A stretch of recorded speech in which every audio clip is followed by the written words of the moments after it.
2026 পয়লা জানুয়ারি অর্থাৎ বৃহস্পতিবার দিন পালিত হতে চলেছে কল্পতরু উৎসব। কী এই কল্পতরু উৎসব? কী এমন ঘটেছিল এই বিশেষ দিনে? শ্রীরামকৃষ্ণ পরমহংসদেব ওতপ্রোতভাবে এই দিনের সাথে, এই উৎসবের সাথে কেন এতভাবে জড়িত, তা আজকে আপনাদেরকে জানাচ্ছি খুবই সংক্ষেপে এই ভিডিওর মাধ্যমে। তার আগে এইরূপ আরও পৌরাণিক তথ্য পেতে অবশ্যই আমাদের চ্যানেলটিকে সাবস্ক্রাইব করে নেবেন। কল্প কথার অর্থ হলো ইচ্ছা, আর তরু কথার অর্থ হলো বৃক্ষ। অর্থাৎ কল্পতরু হলো ইচ্ছে পূরণকারী এক ঐশ্বরিক বৃক্ষ, যা কিনা সমুদ্র মন্থনের সময় উৎপন্ন হয়েছিল। এই গাছ মানুষের সকল ইচ্ছা পূরণে সক্ষম। তবে কিভাবে শ্রীরামকৃষ্ণ দেবের নাম এর সাথে জড়িয়ে আছে তা খুব সংক্ষেপে বলছি। 1886 সাল গলার ক্যান্সারে আক্রান্ত হয়ে গুরুতর অসুস্থ শ্রীরামকৃষ্ণদেব। চিকিৎসার জন্য তাকে উত্তর কলকাতার কাশীপুরের এক বাগান বাড়িতে রাখা হয়। আর তারপরে 1886 সাল 1 জানুয়ারি এই বিশেষ দিনে ঘটে যায় এক অলৌকিক ঘটনা।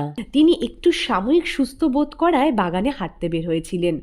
সেখানেই সমাধিস্থ হন তিনি, আর ওখানে উপস্থিত সকল ভক্তদের তিনি স্পর্শ করেন আর বলেন, তোমাদের চৈতন্য হোক, তোমরা যা চাইবে তাই পাবে, এই বলে আশীর্বাদ করেন, যা কিনা ঐতিহাসিক ঘটনায় পরিবর্তিত হয়ে যায়।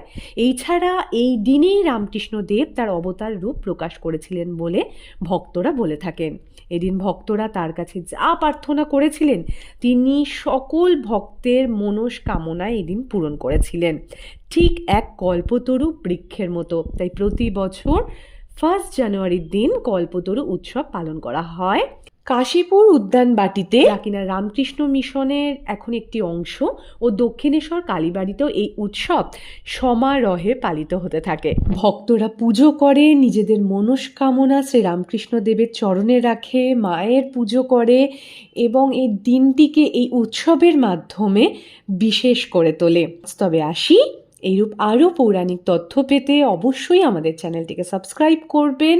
ভিডিওটি ভালো লাগলে লাইক করবেন, কমেন্ট করবেন, শেয়ার করবেন, আর অবশ্যই বলতে ভুলবেন না, হর হর মহাদেব, ওম নমঃ শিবায়।